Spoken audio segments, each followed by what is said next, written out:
Welcome to 7-Minute Torah, an exploration of the weekly Torah portion with me, Rabbi Micah Streifer. If you enjoy this podcast, please feel free to subscribe or comment or share it with a friend. Welcome everyone, thanks for tuning in. Do you ever look at something we do Jewishly, some ritual, and think to yourself, that's pretty weird. I wonder why we do that. Why do we eat three-cornered cookies on that holiday? Why do we braid our bread together? Why do we hang fringes from the corners of our clothing? Well, this week's Parsha will shed a little light on that, and it won't surprise you to learn that there are multiple layers of meaning and symbolism in almost everything that we do. The Parsha this week is called Emor. Emor means in Hebrew, say, because the Parsha begins with a command by God to Moses to say these words. And the words that he's supposed to say are instructions to the priests about how to live a holy life and how to maintain their holiness. This is actually a continuation of what we started last week, which is called the Holiness Code.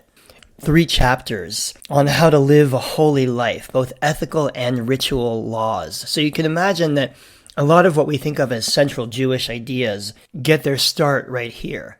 And that includes things like giving tzedakah to the poor, having honest weights and measures, and even, as we talked about last week, love your neighbor as yourself. There's also some, we might say, more obscure ritual things going on here. For example, Leviticus chapter 21, verse 5, where it says, Lo yikruchu korcha berosham, the priests shall not shave smooth any part of their heads. U'fa'atzkanam lo yigalechu, and they shall not cut the side growth of their beards. Now, this may sound familiar to you if you're aware of the practice of what's called peot or payas, the side curls that you most often see on ultra-Orthodox Jews. In fact, the Hebrew word for corner here is peah. So it's the same word, it's the same practice. We might look at that and say, oh, that's where that comes from. But we also might look at it and say, why? Why would we be commanded that? What's wrong with shaving the corners of your beard? And why would the priests not be allowed to do so? And in fact, the plot thickens a little bit when we discover that this is not the only time that it mentions this in Torah. About 2 chapters ago, back at the end of the last Parsha, Kedoshim, it says something really similar but with a very important difference. This is Leviticus 19, verse 27. Lo takifu pa'at roshchem, do not round off the side growth of your head. Velo tashchit et pa'at zekanecha, and do not destroy the side growth of your beard. Sounds the same, right? The difference is in who it's talking to. The last one we read, the one from this week's Parsha, is only for priests. This one, from last week's Parsha, is intended for all the people. Well, let's be clear. Only half of the people can grow beards, so let's just name that this is already excluding half of the Jewish people from it. But within the category of people who can grow beards, this is intended for all of them. So what's going on here? Why is the same thing commanded of priests that's commanded of all the people a Parsha earlier? And what's the connection between shaving practices and holiness? Well, let me take the first question first and the second question second. So why is this commanded twice? Why once to the people and then to the priests? I'll tell you what Rashi thinks, and then I'll tell you what I think. Rashi, the great 11th century commentator, believes that these two are actually commanding different things. That this commandment here to the priests refers to different parts of the head and different shaving practices than the command that was made 2 chapters earlier. But I'm going to disagree with Rashi here, and I'm going to say, as a critical reader of Torah, that I think what we have here are 2 separate traditions. One that believes that this is a practice only designed for priests, and one that believes that this practice was intended for everybody. And what seems to me the most likely is that this was originally a priestly practice that was associated with holiness, because, of course, priests were considered holier than everybody else, closer to God than everybody else. But that the practice evolved, and the Torah, and the Holiness Code in particular, as we have it today, reflects the idea that not only priests, but everyone is both capable of and expected to live a life of holiness. And therefore, the practices associated with holiness then get transferred from the priests to the entire people.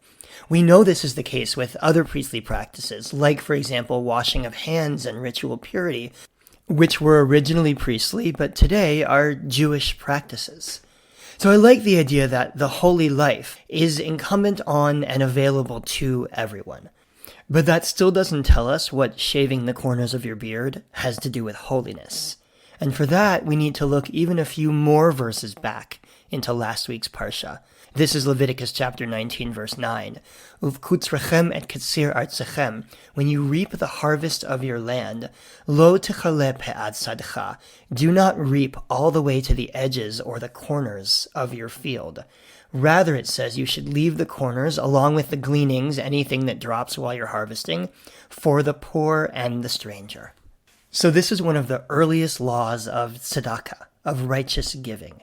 If you're a farmer, an ancient Israelite farmer, which they all were, and you have a field, you're not allowed to harvest the entirety of your field. You are required by biblical law to leave a portion of that field for those who are less fortunate than you. And that portion of the field that you're required to leave is called a pe'ah, a corner, which is the same word that's used to describe what you're not allowed to shave off of your face. And it stands to reason that the one might be here as a reminder of the other.